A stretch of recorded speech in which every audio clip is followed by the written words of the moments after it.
So in today's video, we're going to be talking about extended warm-ups and why you do them and why it can be used for you to help improve your strength and conditioning regarding track and field athletics. The warm-up is part of our training where we help to raise the core temperature of the body and so that the muscles are prepared to do what they're about to do on the athletics track. Otherwise, there is a potential that we might not necessarily perform as well and or that we could get injured. The best way I can describe it is think of going to a rock concert. You have the warm-up band that prep the crowd for what you're about to do before having the main act. Something that's become popular over the years is the use of extended warm-ups.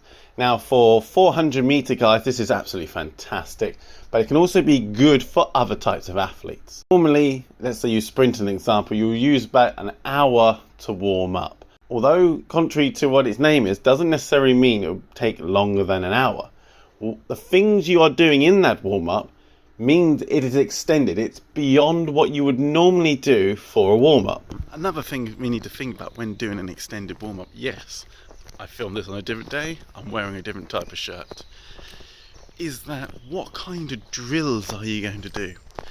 There's no right or wrong answer to that question, but when it comes to drills, we need to stick to something like the ramp principle. Like with any warm-up, the first and most vital thing to do is it must always start with a pulse raiser.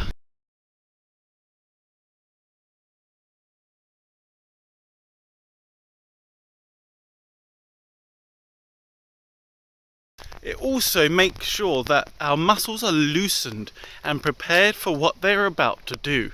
Tight muscles means the pulse that we raiser can't helps to necessarily raise the be core as temperature explosive of the body, therefore or as pushing our flexible or muscles to mobile the optimum as we want temperature to be. around about And this 30 can degrees potentially Celsius. lead It's to not a very injury. high We temperature are not change. always gifted with having such a nice hot day when it comes to training. So therefore, sometimes when it's colder, we need to warm up longer or warm up more vigorously, more intensely. There is no right or wrong answer when it comes to drills. Drills can be anything, providing that it's what you're looking to do to improve your athletics. Warm yourself up, prepare the body for what it's about to do on the track. Now we can put the drills down in an extended warm-up into certain categories. When we do a preparatory work, we can also do more speed-based stuff. This doesn't necessarily have to be standardized. It could do things like bounding, skipping, hitting the floor, or whatever it is you need to do in order to help generate. On your marks, set, jump.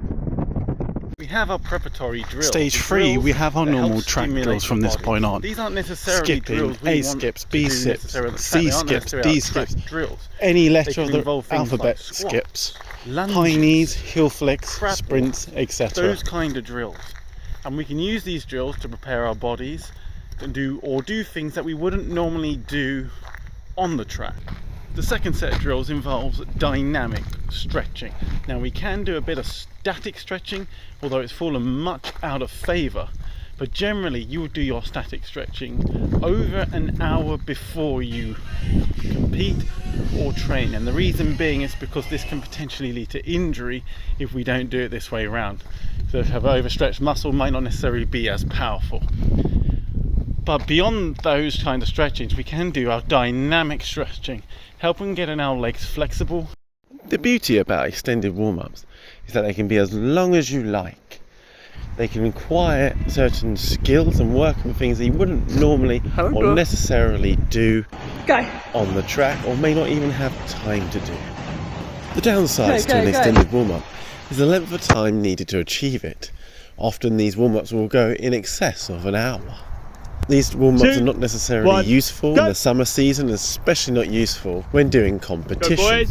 Although they can help us develop our own personal ramp workout for competition. It can also be, if you're not used to it, incredibly tiring, and more tiring before we actually do our session, which can therefore impact the session we do. So therefore these kind of warm-ups are not necessarily something you would do with a teenager.